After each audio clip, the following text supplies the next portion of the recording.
Good morning students. आज अपना lesson होगा रेस्पिरेशन पर। एनिमल्स में और प्लांट्स में दोनों ही लिविंग है, दोनों का अलग अलग तरीके से पढ़ना पड़ेगा, लेकिन बेस एक ही होगा, ऑक्सीजन लेना, चाहे वो प्लांट्स हो चाहे एनिमल हो, और कार्बन डाइऑक्साइड छोड़ना। This is called respiration. जैसे न्यूट्रिएंट्स का जब लेसन अपने पढ़ा था तो उसमें देखा था कि इंजेक्शन के तरीके अलग अलग एनिमल्स के अलग अलग थे। अमीबा और पैरामीशियम में क्या था कि अमीबा वो सुडोपोडिया निकालता था और उसको अंदर ले लेता था फूड को, इंजेक्शन। पैरामीशियम जो है वो अपने सरफेस से एब्जॉर्ब कर लेता था। फ्रॉग अपनी टंग को फेंककर वर्म की तरफ फेंकता था और वो वर्म उसकी चिपचिपी जीभ के ऊपर, टंग के ऊपर चिपक कर अंदर आ जाता था। स्पाइडर का अलग ही तरीका था, वो तो अपना वेब डाले रखता था, न्यूट्रिएंट आ जाता था फंसा के। ह्यूमन का पढ़ा था आपने, ह्यूमन इंजेक्शन किस प्रकार से करता है, कौन से ऑर्गन हेल्प करते हैं। टूथ पढ़ा था, सेलेवरी ग्लैंड पढ़ा था और आपके टंग पढ़ा था। ये तीन ऑर्गन माउथ अपने ह्यूमन के माउथ में होते हैं, इसके हेल्प से वो इंजेक्शन फूड करता था। तो ठीक इसी प्रकार से अब बात आ गई रेस्पिरेशन की। तो रेस्पिरेशन में भी अलग अलग एनिमल्स, प्लांट्स अपने अलग अलग तरीके से O2 का इंजेक्शन करते हैं, ऑक्सीजन का इंजेक्शन करते हैं, और जिसको दूसरा नाम दिया गया है यहाँ पर इंजेक्शन की बजाय इनहेलेशन। इनहेलेशन ऑक्सीजन अंदर, एक्सहेलेशन कार्बन डाइऑक्साइड एक्स बाहर, एग्जिट। और उधर आपने पढ़ा था इजेशन, गंदगी बाहर निकालना, इजेशन। यहाँ कार्बन डाइऑक्साइड बाहर निकालना मतलब एक्सहेलेशन। तो आप जो सांस लेते हो उसको कहते हैं इनहेलेशन, जब छोड़ते हो तो एक्सहेलेशन। प्राणायाम में काफी करते रहते हैं ना इस प्रकार से, सांस अंदर सांस बाहर, इस तरह से जो प्राणायाम वगैरह होते हैं, ये एक एक्टिविटी होती है इनहेलेशन की और एक्सहेलेशन की। ऑक्सीजन अंदर लेना, कार्बन डाइऑक्साइड बाहर छोड़ना। तो अब आइए कि कौन कौन से एनिमल किस किस प्रकार के स्ट्रक्चर रखते हैं इस एक्सहेलेशन और इनहेलेशन के लिए। O2 अंदर, CO2 बाहर, रेस्पिरेशन के लिए। और मैंने आपको शुरू में ही बताया था जब न्यूट्रिएंट पढ़ रहे थे, तो कि न्यूट्रिएंट क्या है, ये फ्यूल है। एक शब्द आया, एक वर्ड आया था एसिमिलेशन। इस फ्यूल को ब्लड जो है, ये जो चैन के जो बीड्स हैं उनको छोटे छोटे तोड़कर डाइजेशन में जो सेल तक पहुंचाया जाता है, छोटी छोटी बॉडी की यूनिट तक, वहाँ इस फ्यूल को ऑक्सीजन की हेल्प से ऑक्सीडेशन किया जाता है, एक प्रकार से जलाया जाता है और एनर्जी प्राप्त की जाती है। सेल के ऊपर है वो, लास्ट बॉडी के एक यूनिट के ऊपर है, तो उसको अपने सेलुलर रेस्पिरेशन के रूप में पढ़ेंगे, जहाँ एनर्जी एंड पॉइंट पर, जहाँ एनर्जी अपने को मिलती है इस फूड को जलाने से with the help of oxygen. Oxygen ही पढ़ा था, नाइट्रोजन भी पढ़ा था आपने कि ऑक्सीजन क्या काम करती है, ये तो बर्निंग का काम करती है। नाइट्रोजन क्या काम करती है, ये तो आग बुझाने का काम करती है, एक्सटिंग्विशर है ये। एनीवे, ज़्यादा डिटेल में आपका पढ़ा हुआ है। अब अपने आते और इनको 4 कैटेगरी में जो एनिमल्स के जो हैं ऑर्गन्स O2 अंदर लेने के और CO2 बाहर छोड़ने के 4 कैटेगरी में बांटा गया है। लेकिन इस 4, तो आज का कोड हो गया 4 में क्या है कि सेल, सीधा सेल ही, छोटे जानवर होते हैं, छोटे एनिमल होते हैं, वो सीधा सेल से ही ले रहे हैं ऑक्सीजन, CO2 को सेल की मेम्ब्रेन से बाहर छोड़ रहे हैं। एयर होल्स, कीड़े मकोड़े जो भी हैं, कॉकरोच और ग्रासहॉपर, गिल्स, मछलियों में जो गिल्स होती हैं, लंग्स, अपने जो लंग्स होते हैं, एनीवे ये 4 ऑर्गन है। इनको बारी बारी से पढ़ेंगे। तो आज का कोड ये 4 है। 4 आपके दिमाग में आते ही 4 टाइप के ऑर्गन दिमाग में आने चाहिए, ब्रेन में, और वो कौन कौन से थोड़ा याद रखना हो। तो आज 4 के रूप में पढ़ेंगे अपन एनिमल रेस्पिरेशन। लेकिन इससे पहले थोड़ा सा कि 5 मिनट के लिए आप प्लांट्स को भी ऑक्सीजन दो। Respiration in plants. Respiration in plants, देखिए जहां मैंने रेड राउंड लगाया है वो जीवन के लिए आवश्यक होती है, लाइफ के लिए। वो मैंने O2 में दिखाया है, रेड वाला जो गोला है, राउंड है, रेड सर्कल जो है वो O2 ऑक्सीजन का है, और जो नीला ब्लू है वो कार्बन डाइऑक्साइड का है, जैसे इन गैस का नेचर है। आपने देखा होगा कि यहाँ जो ये जो वेन्स हैं ब्लू होती है, ये ब्लू, इनमें कार्बन डाइऑक्साइड ज़्यादा दौड़ रहा है, इसलिए ब्लू है। और अपने जो बिल्कुल अंदर है वो जो पाइप है वहाँ बिल्कुल सुर्ख रेड ब्लड गुजर रहा है, वो ये O2, रेड O2 के कारण वहाँ कार्बन डाइऑक्साइड नहीं, वहाँ ऑक्सीजन है। तो प्लांट्स के अंदर ऑक्सीजन, ये तो आपको पता लगी कि रेस्पिरेशन में क्या होता है भाई। रेस्पिरेशन में तो ऑक्सीजन दिया जाता है, कार्बन डाइऑक्साइड बाहर छोड़ा जाता है। और फोटोसिंथेसिस में क्या होता है, सूर्य की रोशनी में और क्लोरोफिल में इसका उल्टा होता है। ऑक्सीजन देखिए आप, फोटोसिंथेसिस में ऑक्सीजन छोड़ी जा रही है, रेस्पिरेशन में ली जा रही है। और रेस्पिरेशन में कार्बन डाइऑक्साइड छोड़ी जा रही है, फोटोसिंथेसिस में कार्बन डाइऑक्साइड ली जा रही है। ऊपर रेस्पिरेशन है, नीचे फोटोसिंथेसिस। जैसे सोलर प्लेट्स जो दिन में ही बिजली बनाती है ना, उसी प्रकार से प्लांट्स जो है फोटोसिंथेसिस सूर्य की रोशनी में होता है, दिन में ही कर सकते हैं, ओनली इन डे। और रेस्पिरेशन जो है, रेस्पिरेशन ये डे एंड नाइट चलता है।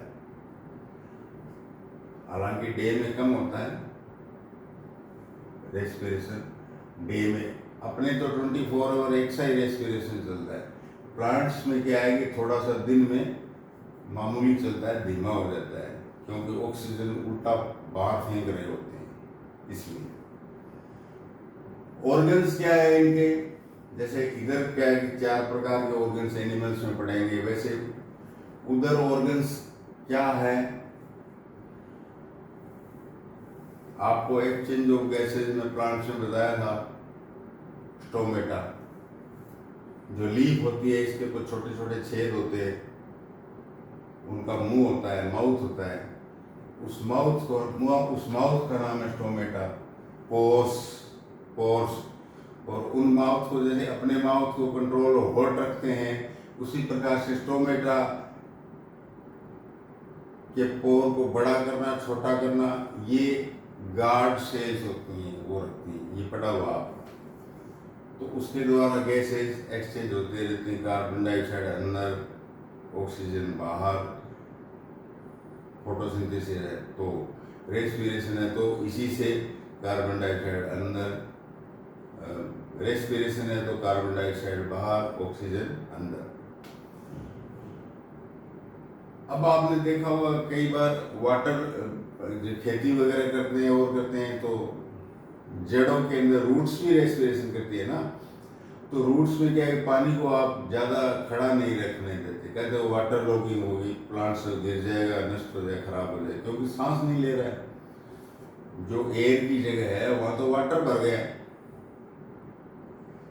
तो आपने देखा होगा माली वगैरह क्या है कि जड़ों में खोदी करते हैं कि एयर पहुँचाएंगे, ऑक्सीजन पहुँचाएं रूट्स के अंदर। लेकिन जो दलदली पौधे हैं, मैंग्रोव प्लांट्स हैं, समुद्र के किनारे पर हैं, वो तो उल्टा सैलाइन वाटर में और डूबी रहती है रूट्स। तो उन रूट्स को ऑक्सीजन कैसे मिलेगी? उन प्लांट्स को ऑक्सीजन कहाँ से मिलेगा? रेस्पिरेशन कैसे होगा? मैंग्रोव प्लांट्स में जो स्टेम होता है उससे एक लटकती हुई, एयर में लटकती हुई जड़ें निकलती हैं, रूट्स निकलती हैं, वो सांस लेती हैं, वो रेस्पिरेशन करती हैं, वो ऑक्सीजन लेती हैं, कार्बन डाइऑक्साइड बाहर छोड़ती हैं। तो ये प्लांट्स के 2 ऑर्गन आपको मैंने बता दिए, काफ़ी हैं कि जिनके द्वारा ऑक्सीजन अंदर लिया जाता है और कार्बन डाइऑक्साइड बाहर छोड़ा जाता है। रेस्पिरेशन और फोटोसिंथेसिस दोनों रिवर्स हैं गैस के मामले में, याद रखना हमेशा। आगे चलो, प्लांट्स का रेस्पिरेशन क्लियर हुआ, मैंने बताया ना 5 मिनट प्लांट्स को भी देंगे। अब अपने मेन मुद्दे पर आते हैं एनिमल्स के ऊपर।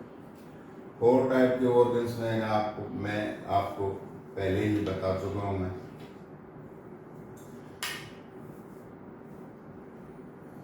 पहला जो बिल्कुल यूनिसेलुलर या कुछ छोटे जीव जंतु हैं, एनिमल्स हैं, वो सेल से या मेम्ब्रेन से के स्किन से। मैं ये ऑर्गन्स पढ़ाने से पहले आपको एक बात बता दूं कि सारी जो भी ऑक्सीजन, चाहे अपना लंग्स हो, चाहे गिल्स हो, चाहे स्पायरेकल हो और चाहे सेल मेम्ब्रेन हो, ये ऑक्सीजन जो है लेते हैं डिफ्यूजन से ही। डिफ्यूजन से बाहर ऑक्सीजन ज़्यादा है तो ब्लड में ऑक्सीजन को, एक हीमोग्लोबिन केमिकल सब्सटेंस होता है अपने एनिमल्स में, लंग्स में, सारे ब्लड में, वो जो भी लिक्विड होता है छोटे जानवरों में एक दूसरे तरीके का लिक्विड होता है, और बड़े जानवरों में जैसे अपने बड़े जानवर हैं तो अपने लिक्विड होता है ब्लड, जो ऑक्सीजन को लेता है, कार्बन डाइऑक्साइड को छोड़ता है। वैसे ही छोटे जानवरों में भी कुछ लिक्विड होता है, वो ऑक्सीजन ले लेता है डिफ्यूजन से और कार्बन डाइऑक्साइड बाहर छोड़ देता है। तो डिफ्यूजन का मतलब क्या होता है कि ज़्यादा से कम की ओर। हमेशा आपने हीट में भी पढ़ा है कि ज़्यादा से कम की ओर, सैलिनिटी में भी पढ़ा है कि ज़्यादा से कम की ओर। तो यहाँ डिफ्यूजन में भी क्या है कि ज़्यादा कंसंट्रेट की ओर, कम कंसंट्रेट की ओर।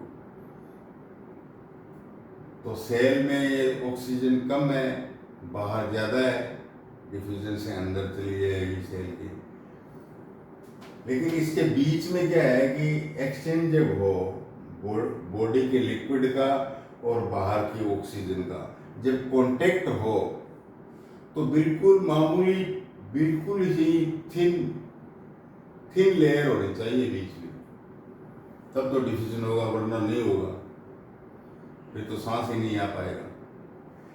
देखिए, चाहे गिल हो चाहे लंग्स हो, बिल्कुल थिन, मैंने यहाँ थोड़ा सा मोटा बना दिया, पेन ही ऐसा है, ये मोटी लेयर बन रही है। और उधर से भी किसी स्ट्रक्चर से, पानी के अंदर है या एयर से है, कोई ऑक्सीजन आ रही है, तो इधर से इसमें ऑक्सीजन और इधर इसके चिपकती हुई, इधर ब्लड है, इधर ब्लड है, तो बिल्कुल पतला थिन लेयर है दोनों के बीच में। तो इधर क्या है कि जो लिक्विड है वो ऑक्सीजन को डिफ्यूजन से ले लेगा अंदर। ऐसा नहीं है कि ब्लड जो है, ह्यूमन का जो ब्लड है, आप सोचते हो कि ऐसे खुला पड़ा होगा अंदर बॉडी के अंदर। हमेशा सारा का सारा जो ब्लड है वो, चाहे बड़े पाइप हो हार्ट से निकलते हो, चाहे वो ब्लड का टैंक हो हार्ट हो उससे निकलने वाला पाइप हो, फिर और छोटे पाइप हो, फिर और छोटे पाइप हो, सबसे छोटे से छोटे पाइप को कैपिलरी कहते हैं। और कैपिलरी की जो लेयर होती है वो इतनी थिन होती है कि ऑक्सीजन आराम से डिफ्यूजन से अंदर आ जाता है ब्लड में।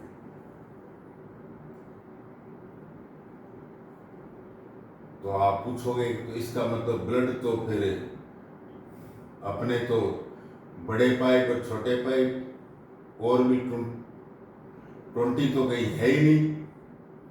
पाइपों में थ्रू पाइप बिल्कुल सही है। यदि कोई पाइप फट जाए तो फिर तो मौत हो जाएगी, डेथ। डेंगू जैसे डेंगू होता है, डेंगू में क्या होता है, डेंगू बिगड़ जाता है तो पाइप फट जाते हैं और डेथ हो जाती है। एनीवे ये डॉक्टरों का मामला है, आगे पढ़ोगे आप।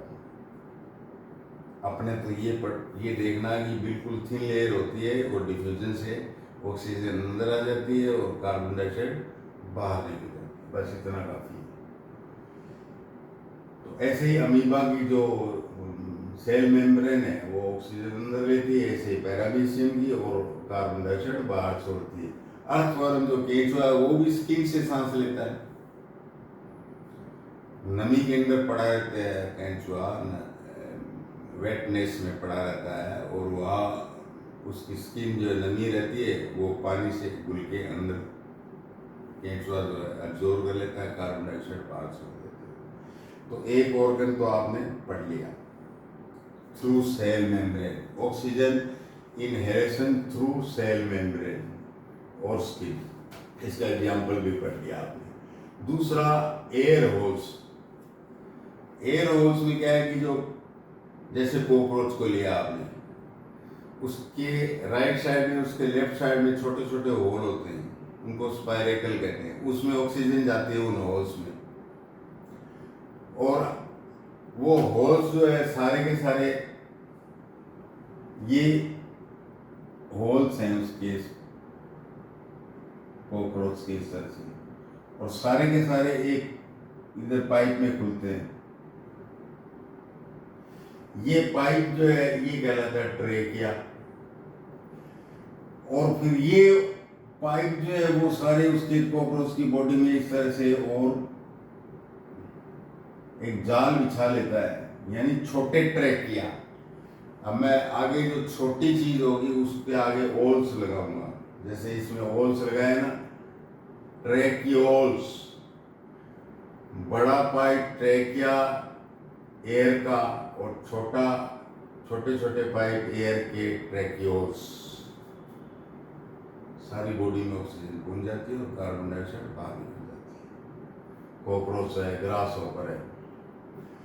तीसरा जो स्ट्रक्चर है गिल्स। गिल्स के बारे में सुना होगा, पानी के जो जानवर है वो सांस कैसे लेते हैं और गिल से लेते हैं। गिल क्या होता है कि जैसे किताब, एक बुक के पन्ने होते हैं, पेज होते हैं, बुक के जो कागज होते हैं उन कागज के बीच में वाटर जाए। आपको पता है कि वाटर में ऑक्सीजन घुली रहती है, कार्बन डाइऑक्साइड भी घुल सकती है। तो इस पानी में घुली हुई ऑक्सीजन वाला पानी जो सारे में घुली रहती है, घुली हुई ऑक्सीजन वाला पानी मुंह से फिश अंदर लेती है और फिर वाटर को अंदर लेती है माउथ में, और माउथ से ये जो किताब के पन्ने जैसी स्ट्रक्चर है गिल्स, इन पन्नों के बीच में ये पानी चला जाता है। वो जो किताब के पन्ने जैसे लीफलेट जैसे, वो उस वाटर से ऑक्सीजन को अब्जॉर्ब कर लेते हैं और कार्बन डाइऑक्साइड को छोड़ के गिल से बाहर निकाल देते हैं। एग्जाम्पल है फिश। फिश गिल्स से सांस लेती है, रेस्पिरेशन करती है। अब अपने मेन मुद्दे पर आते हैं। अपने मेन है, अपने ऊपर ही आते हैं। अपने अंदर सांस लेने के क्या डिवाइसेज है, क्या तरीके हैं, वो बताओ आप। तो लंग्स कितने होते हैं, क्या होते हैं, कहाँ सेट होते हैं, ये आगे की बातें हैं। आप तो ये जानते हो कि लंग्स से आदमी सांस लेता है, और लेता कैसे है सांस, कि ये लंग्स के नीचे एक इस प्रकार से मांस का एक फट्टा होता है, मीट का मतलब मांस का एक मोटा फट्टा होता है, उसको बोलते हैं डायफ्राम।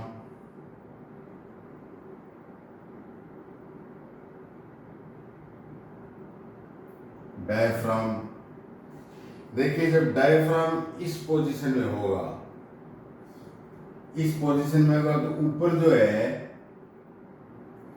लंग्स का वॉल्यूम जो है वो कम रहेगा। ये ऊपर जाएगा मांस का फट्टा, तो लंग्स पर प्रेशर डालेगा कि बाहर जाओ कार्बन डाइऑक्साइड।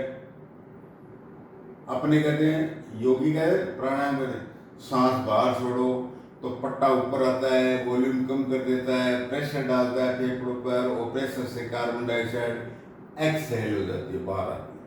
ये डायफ्राम ही जो है ना मेन चीज है सांस की प्रोसीजर में। अब जब अपने इनहेलेशन करते हैं, तो चूंकि ऑक्सीजन और एयर अंदर गए, तो प्रेशर फेफड़ों पर पड़ा और वॉल्यूम ज्यादा चाहिए। इसके लिए क्या है कि डायफ्राम इस शेप में आ जाता है, नीचे नीचे नीचे चला जाता है।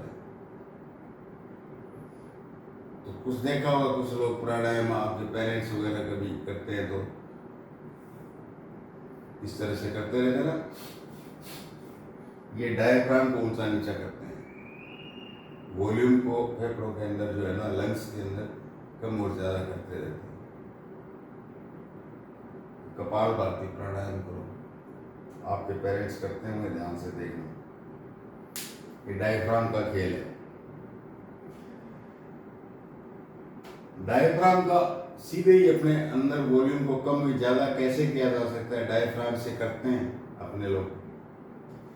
लेकिन एयर जो, चलो अंदर वॉल्यूम बढ़ा लिया आपने, नीचे गया डायफ्राम तो वॉल्यूम बढ़ गया, तो क्या है कि नोस्ट्रिल्स जो है अपने सांस, नोस्ट्रिल नाक के छेद,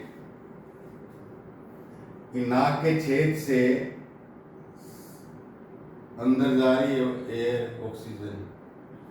आपने देखा होगा कि मतलब एयर का ये पहला चौकीदार है, चौकीदार आगे बैठा है। व्हाट डू यू मीन चौकीदार, गार्ड, इसका क्या मतलब, एयर के लिए क्या चौकीदारी करेगा? अरे भाई, बाहर से बैक्टीरिया आएगा तो नाक के अंदर जो बाल हैं, जो हेयर्स हैं, वो उलझा के रख लेगा। डस्ट पार्टिकल्स हैं, वो अंदर जाएंगे, आंधी चल रही है और चल रही है, तो वो उनको रोक लेगा, फेफड़ों में नहीं जाने देगा, बैक्टीरिया उनको नहीं जाने देगा। और नाक जो है, नोस्ट्रिल्स जो है, वो जो खून बह रहा है अपने नाक के इनर लेयर्स में, उस खून की गर्मी के कारण क्या है कि टेम्परेचर भी एक सा रहता है, 37 डिग्री। एयर भी बाहर ठंड हो, 0 डिग्री की एयर हो, वो 37 पर कैसे आती है? तो ब्लड चल रहा है ना अंदर नाक के, वो वार्म हो जाएगी, वेट भी रहेगी। जो देखिए आप, ईश्वर का कमाल, आंख के अंदर ग्लैंड्स होती हैं जो आंख को नम बनाए रखती हैं, बराबर आंसू छोड़ती रहती है, थोड़े थोड़े थोड़े ग्लैंड्स वाटर छोड़ती रहती है, आंख बनी रहती है नम, वेट। और नाक भी क्या है, नम रहे, इसके लिए ग्लैंड्स जो वाटर छोड़ रही है, वो नाक से जो ट्यूब है वो नोस्ट्रिल में जा रही है। तो एक्स्ट्रा जो वाटर है वो नाक के अंदर उस ट्यूब से चला जाता है, तो नाक भी एयर को वो भी वेट रखता है, नाक भी इस हेल्प से। जैसे आपने देखा एसी जो है वातावरण की जो वेपर है उसको इकट्ठा कर लेता है और वेटनेस को वाटर में बदल देता है, वैसे ही क्या आंख से नाक में चला जाता है और एयर अपने मुताबिक बना देता है ये नोस्ट्रिल। तो सेफ्टी का काम भी करता है नाक। नाक की सुरक्षा तो सारे ही रखते हैं, नाक गड़बड़ हो जाएगा तो आपका फेस गड़बड़ हो जाएगा। नोस्ट्रिल से एयर आ रही है फेरिंग्स में। फेरिंग्स है एक नाक से माउथ की कैविटी है। इस कैविटी में एक रास्ता तो भोजन के लिए फूड पाइप जा रहा है एलिमेंट्री कैनाल में, एक रास्ता जा रहा है लंग्स की तरफ एयर के लिए।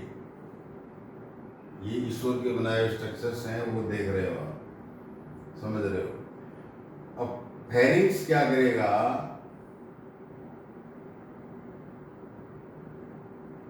इसको एक फ्लैप होता है ढक्कन जैसा, मतलब किस तरह का फ्लैप, तो का हम खाना खाते हैं तो लंग्स में क्यों नहीं जाता, सीधा एलिमेंट्री कैनाल में क्यों जाता है। अंधेरा होता है तो भी आप क्या है खाना खा रहे हो, सीधा एलिमेंट्री कैनाल में जा रहे हैं, इधर लंग्स वाले रास्ते में नहीं जा रहे।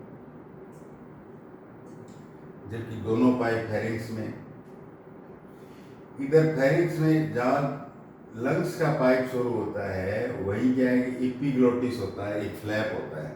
जो खाना अपने खाते हैं अंदर खाते हैं तो एपिग्लोटिस जो फ्लैप है वो इस तरह से उसके ऊपर ढक्कन लगा देता है ऐसे, और खाना उधर निकल जाता है। इस ढक्कन को, इस कैप को, इस फ्लैप को एपिग्लोटिस कहते हैं, जो एयर पाइप को ढक देता है और खाना अंदर नहीं जाता। अब आपको बाइक में चला जाए तो बॉडी कोशिश करती है भयंकर खांसी से, ये बाहर निकलो बाहर निकलो बाहर निकलो, गलत पाइप में आ गए। आप बोलोगे बॉडी की कोशिश के बावजूद भी नहीं निकले तो फिर इस बात का डिसीजन आगे ईश्वर ही करेगा, समझ गए। अब एपिग्लोटिस से आगे जाइए, इस फ्लैप से आगे जो एयर पाइप है उसको ट्रेकिया कहते हैं। गले के अंदर ऐसे नीचे तो होता है ट्रेकिया, ये ट्रेकिया आपके थोड़ी दूर एक पाइप चलता है, फिर वो दो में डिवाइड हो जाता है। जब डिवाइड होता है तो उस पाइप का नाम हो जाता है ब्रोंकस। एक राइट की तरफ ब्रोंकस, एक लेफ्ट की तरफ ब्रोंकस। और इस ब्रोंकस के आगे और ब्रांचेज हो जाती है दुनिया भर की, फिर उनको कहते हैं ब्रोंक्योल्स। ओल्स को लगा के ट्रैकियोल्स, और ओल्स लगा कर मैंने बताया ना और छोटे पाइपों को ओल्स लगा देते हैं, ब्रोंक्योल्स हो गए। इधर भी ब्रोंक्योल्स हो गए, जाड़ बिछिया छोटे छोटे पाइपों का। और इन पाइपों के एंड पॉइंट पर एक पतली झिल्ली वाले, जैसे ग्रेप होते हैं ना, लाइक ग्रेप्स की मेम्ब्रेन भी कितनी पतली होती है, ऐसे ही क्या है कि ग्रेप्स की मेम्ब्रेन जैसे ग्रेप्स होते हैं, स्ट्रक्चर ऐसा ग्रेप्स जैसा होता है, उनका नाम है एल्वियोलाई। इस तरह के गोल गोल गुच्छे से होते हैं, उनमें ऑक्सीजन डोलती रहती है। और इधर एल्वियोलाई है, इधर एल्वियोलाई गुच्छा है, और इधर ब्लड कैपिलरी है लंग्स की। दोनों की जो मेम्ब्रेन है बिल्कुल थिन है, ऑक्सीजन ब्लड कैपिलरी में आएगा और हीमोग्लोबिन नाम का एक सब्सटेंस होता है, हीमोग्लोबिन सुना होगा, डॉक्टर भी कहते हैं हीमोग्लोबिन कम है, ज़्यादा है। हीमोग्लोबिन इस ऑक्सीजन को ले लेता है और इसको फिर ऑक्सी हीमोग्लोबिन बोलते हैं। ये कंपाउंड क्या हो जाता है, ऑक्सी हीमोग्लोबिन हो जाता है। तो आपसे क्वेश्चन ये पूछेगा कि सीरियल वाइज बताइए, ऑक्सीजन जो है ब्रीदिंग में या एक्सटर्नल रेस्पिरेशन में ऑक्सीजन किस प्रकार से इनहेल करती है, serial wise. Nostril, pharynx, epiglottis, trachea, bronchus, bronchioles और एल्वेओलाई, ऐसा लिखना होगा। और लास्ट में बोलो साहब ब्लड कैपिलरी का, वो तो मैं लिख देता हूँ, ब्लड कैपिलरी, ब्लड कैपिलरी में भी हीमोग्लोबिन लेगा इसको, हीमोग्लोबिन, और ऑक्सीजन से जुड़ जाएगा ऑक्सीजन,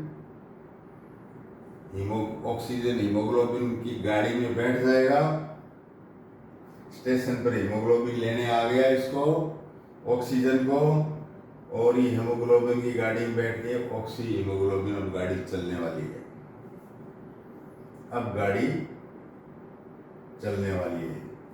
कहाँ जाएगी ये गाड़ी चल के, अपनी सारी बॉडी में जो छोटे छोटे जो सेल्स हैं वहां जाएगी। किस लिए, इस सवारी को उतारने के लिए, ऑक्सी को उतारने के लिए ब्लड सारी जगह जाएगा, ऑक्सी को उतारता जाएगा, जाओ जाओ, और साथ में ग्लूकोज को भी उतारता है, उधर से एलिमेंट्री कैनाल से आया है। तो ये गाड़ी ग्लूकोज को भी बैठा रखा है इसने, ऑक्सीजन को भी बैठा रखा है, दोनों सवारी को बैठा रखा है और सेल तक पहुंचा रहा है। अब आएंगे सेलुलर रेस्पिरेशन पर, इंटरनल जिसको कहते हैं, इंटरनल और सेलुलर रेस्पिरेशन। अब ये गाड़ी से ग्लूकोज भी आ गया, देखिए आप C6H12O6, इसको ग्लूकोज कहते हैं, जो डाइजेशन में पड़ा था ग्लूकोज। गाड़ी में बैठकर, ब्लड नाम की गाड़ी में बैठकर ग्लूकोज भी आ गया है, हीमोग्लोबिन की गाड़ी में बैठकर ऑक्सीजन भी आ गया है, और ऑक्सीजन क्या करेगा, ऑक्सीडेशन कराएगा, मतलब इसको तोड़ेगा ग्लूकोज को। C6 है तो 6 कार्बन डाइऑक्साइड बना देगा ये ग्लूकोज। इसके टूटने से फायदा क्या है, सेलुलर रेस्पिरेशन से फायदा क्या है? अरे भाई ये तो फालतू का प्रोडक्ट है कार्बन डाइऑक्साइड, इसको तो बाहर फेंकना है, अंदर तो रख नहीं सकते, पानी बन जाएगा। आपने देखा हो खाना खाने के कई देर बाद क्या है कि आप बार बार जो यूरिन जाते हो, तो एसिमिलेशन हो रहा है, कार्बन डाइऑक्साइड और वाटर बन रहा है, ग्लूकोज टूट रहा है, तो वो वाटर बाहर निकालते रहते हैं पेशाब से, यूरिन से। और मिलता क्या है, जिसके लिए ये सारा प्रपंच पढ़ रहे और करना है, एनर्जी। और वो भी किस रूप में, एनर्जी कई रूप की होती थी, हीट भी पढ़ा था आपने, केमिकल एनर्जी पढ़ा था आपने, कि पावर स्टेशन पर कोयला जलाते हैं, उससे इलेक्ट्रिक एनर्जी बनाते हैं, केमिकल एनर्जी को इलेक्ट्रिक एनर्जी में बदलते हैं। ये एनर्जी केमिकल एनर्जी के रूप में, एटीपी के रूप में सुरक्षित अपने को स्टोरेज के रूप में अपने को मिल जाती है। एटीपी काफ़ी है, क्योंकि इसका पूरा नाम आप खोलने की कोशिश मत करना, बहुत बड़ा है, एडिनोसिन ट्राइफॉस्फेट, इस तरह से आप एटीपी याद रखें कि एटीपी के रूप में, केमिकल एनर्जी के रूप में ग्लूकोज की केमिकल एनर्जी स्टोर हो जाती है, और अपने जब बोल रहे हैं, पढ़ रहे हैं, घूम रहे हैं, हो रहे हैं, वो एनर्जी काम आ रही है। जब ज़्यादा कुछ एक्सरसाइज वगैरह और पढ़ाई करेंगे, फिर क्या है, आपको अब लंच करें, ग्लूकोज ले रहे हैं, ये काम होता है एनर्जी एंड पॉइंट पर, कहाँ, सेल में, इसलिए इसको बोला गया सेलुलर रेस्पिरेशन। इसका दूसरा नाम भी है इंटरनल रेस्पिरेशन। एक्सटर्नल रेस्पिरेशन तो लंग्स तक ही रह गया, लंग्स तक ही रह गया, वहाँ कोई एनर्जी नहीं मिल रही होती है, वहाँ सिर्फ intake of oxygen and exhale of CO2 होता है। अब अपने सेल में क्या है कि कार्बन डाइऑक्साइड है, ये क्या है कि ब्लड में छोड़ देती है, कैपिलरी क्या है, वेन से होती है, लंग्स तक आ जाती है, और CO2 अपने एक्सहेल में बाहर छोड़ देती है। ये नीले रंग का हो जाता है ब्लड, इसलिए मैंने इसको ब्लू में लिख दिया है CO2। तो ब्लड की गाड़ी को बीच में रखकर एक्सटर्नल और इंटरनल रेस्पिरेशन को मैंने समझाने की कोशिश की है, आपके समझ में आया होगा।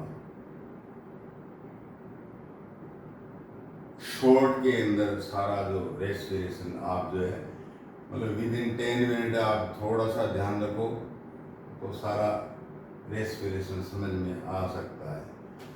अब इंटरनल रेस्पिरेशन जो है वो भी दो प्रकार का, एरोबिक, एनाएरोबिक, ये अपोजिट सा हो गया ना, इसका अपोजिट वर्ड सा हो गया। एरोबिक मतलब जिसमें ऑक्सीजन से अपने को एटीपी मिल रही है, एनर्जी मिल रही है ऑक्सीजन से, ग्लूकोज को पूरा तोड़ दिए, 6 के 6 कार्बन डाइऑक्साइड बना दी, एटीपी फुल मिल रही है अपने एनर्जी। एनाएरोबिक क्या है कि हाफ कैपेसिटी वाला सिस्टम है, इसमें ऑक्सीजन नहीं चाहिए, निचले वाले जो बैक्टीरिया वगैरह है और है, ये एनाएरोबिक रेस्पिरेशन करते हैं, ईस्ट है और है। यह आदमी के लिए नुकसानदायक भी और लाभदायक भी। जो शराब पीते हैं उनके लिए लाभदायक है, क्यों? एनाएरोबिक जो ईस्ट होती है फंजाई, एनाएरोबिक ईस्ट ही तो दारू बनाती है। ये जो ठेके खुले हुए हैं ये सारे ईस्ट के द्वारा एनाएरोबिक रेस्पिरेशन करने के कारण खुले हुए हैं दारू के। ग्लूकोज को 2 टुकड़ों में तोड़ते हैं, पूरा नहीं तोड़ता है एनाएरोबिक, क्योंकि ऑक्सीजन नहीं है इसके पास, लैक्टिक एसिड में तोड़ देता है। अपने क्या होता है कि कई बार काफ़ी मेहनत कर लेते हैं, एक्सरसाइज कर लेते हैं, फिर क्या है कि अपने पिंडलिया वगैरह और मांस है, शरीर दुखने लग जाता है कि थक गए, दुख रहा है, दर्द हो रहा है, क्योंकि वो लैक्टिक एसिड जो एरोबिक रेस्पिरेशन से पार नहीं पड़ रही, इतनी एनर्जी मिल नहीं रही एटीपी, तो साथ में मसल्स क्या है एनाएरोबिक रेस्पिरेशन भी करने लग जाती है और वो लैक्टिक एसिड बनाती है, पूरा तो वो तोड़ती नहीं एनाएरोबिक, और थोड़ी सी एनर्जी भी मिलती है लैक्टिक एसिड। तो एरोबिक का बाई प्रोडक्ट क्या है, खराब माल क्या है, कार्बन डाइऑक्साइड, और एनाएरोबिक का खराब माल क्या है, लैक्टिक एसिड। इसमें बहुत कम ऑक्सीजन मिलती है, एटीपी केमिकल एनर्जी, इसमें बहुत ज़्यादा एनर्जी मिलती है एरोबिक में। लेकिन फिर भी क्या है कि कसरत करते हैं और करते हैं, ज़्यादा एनर्जी चाहिए, तो पैरों के अंदर मांसपेशी में लैक्टिक एसिड जमा हो जाता है और दर्द करने लग जाता है। तो आप क्या करते हो, गर्म पानी में पैरों को डुबोते हो, पैरों में मसाज कराने के लिए कहते हो, ताकि वहाँ ब्लड का सर्कुलेशन चले और जो डिपॉजिट लैक्टिक एसिड है वो बाहर निकले, ब्लड के द्वारा जाए और लीवर में चला जाए लैक्टिक एसिड, तो दर्द कम होगा। ये एनाएरोबिक रेस्पिरेशन बाय द मसल्स, थक्कन हो जाती है। तो अब आपके दिमाग में क्वेश्चन आना चाहिए कि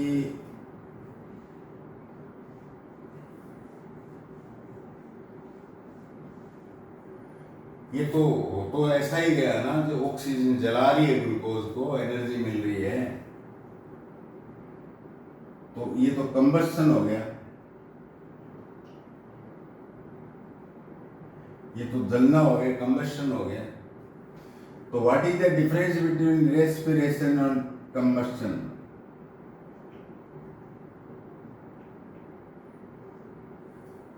इसमें एक साथ में सारा जो ईंधन है, फ्यूल है, वो खत्म हो जाता है कंबस्शन में, और निकलता क्या है? हीट एनर्जी निकलती है।